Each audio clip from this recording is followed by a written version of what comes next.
I heard of one lady, in brief summary. She was born in a poverty-stricken village in Maharashtra, India.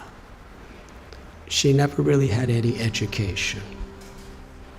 When she was a little girl and wanted to go to school, her family made her take care of the buffaloes. When she was 8 years old, she was married. I think actually she was 9 years old. She was married to a man who was about 30. By the time she was 19, she had 3 sons, and she was pregnant. A mafia type of person who was exploiting the people of the village was especially forcing the women of the village to work really hard and paying them practically nothing. And everyone was afraid. But Sindhutai told the local collector, who was overseeing the police, and that person was stopped from what he was doing. But he was so angry. He went and told Sindhutai's husband a lie. He said, "You are such a fool. Your wife is having affairs with so many men. In fact, the child that is within her womb is my child, not yours. I've been having sex with her. If you don't kill the child and kill her, I will kill you." So the husband, the girl's 19 years old, he kicked her in the chest, not in the chest, in the stomach, repeatedly, to kill her and the child. She laid unconscious. He thought she was dead. So he dragged her to a cow shed where a whole herd of cows are being kept, thinking that people will feel that the cows just trampled her and that's how she died. So she laid there unconscious.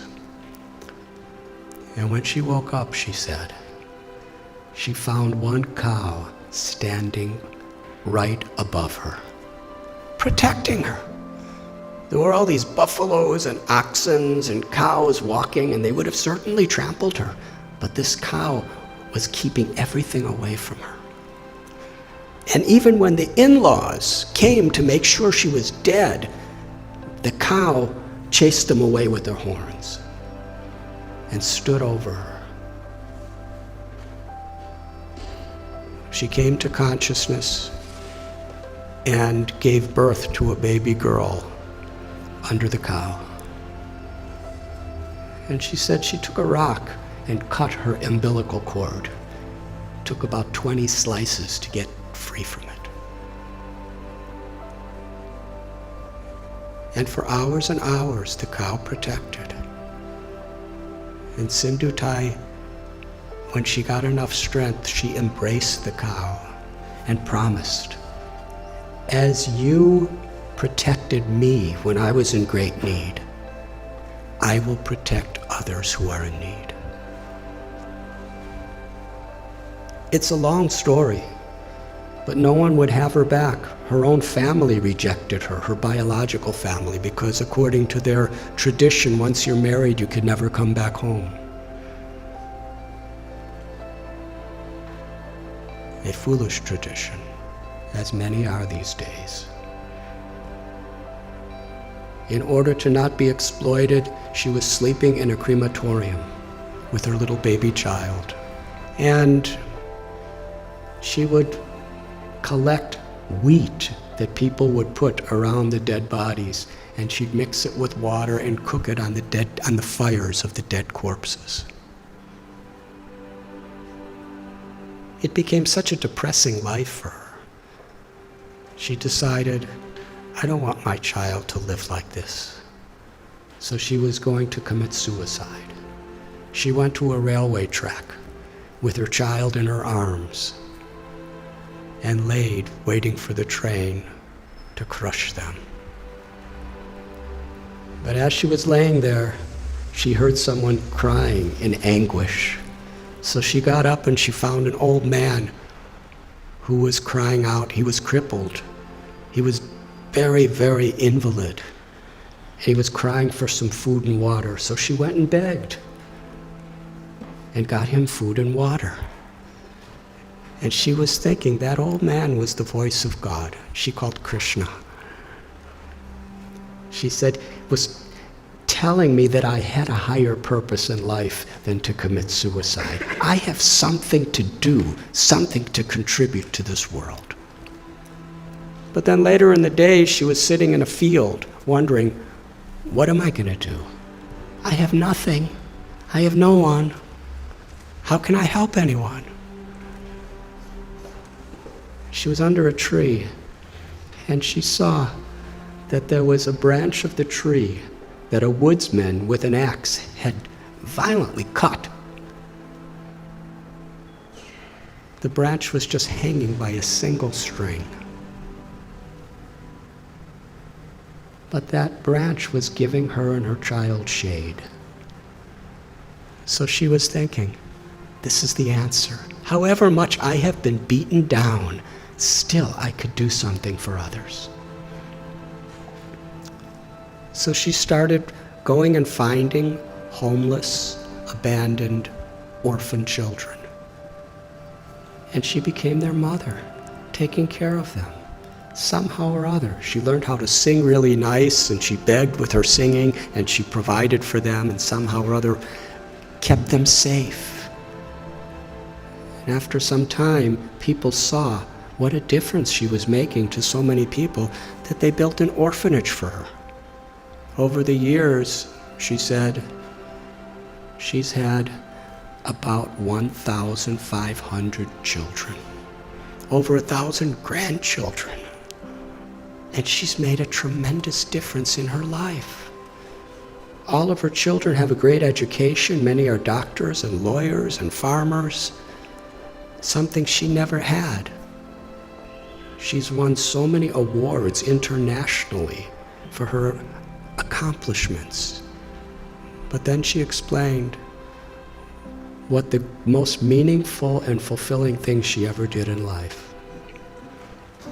Years and years later, after the president of India gave her awards and governors of states and international awards, this really old man came to her orphanage. He was starving, he was sick, he was homeless. He was asking for shelter. After a few minutes, she recognized this was her ex-husband, the person who tried to murder her maliciously. She said to him, when you left me to die, I was homeless in rags. Now you're homeless in rags, and I have a nice place with so many people. She said the most meaningful thing in her life is she forgave him. And she said, I will give you shelter, but I'm not your wife. I'm your mother. And when people would visit the orphanage, she would introduce him. This is my eldest son, and sometimes he's very naughty. She told a story. It moved me.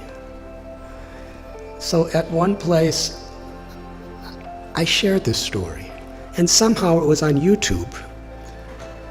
And in her orphanage, someone showed it to her.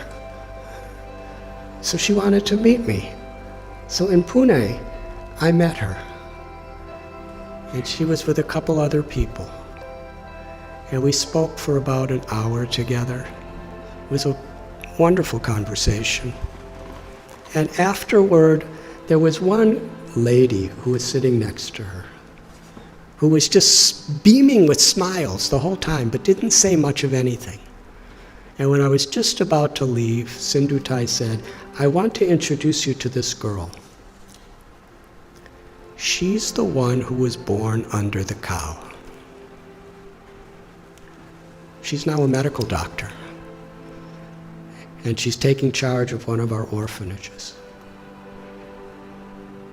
And then she said to me, I consider all of the tragedies in my life to have been gifts to empower me to make a difference to others. She considered it all the grace of God. She said, "My life has been a road with many thorns, but I made friends with those thorns, and my life became beautiful, and I could give beauty to so many other people's lives." That's one little example of influence without affluence. The power of compassion is far greater than anything that money can do. But when money and knowledge and strength and skills are built on the foundation of that compassion, then not only is our own life enriched beyond our comprehension, but we could make such a difference. We can have such an influence in the world. Each and every one of us, whoever we are. Because everyone is so inherently special. And nothing and no one can take that away from us, as long as we are aware. To be an instrument of compassion, an instrument of grace, is the true influence, beyond affluence. Thank you very much.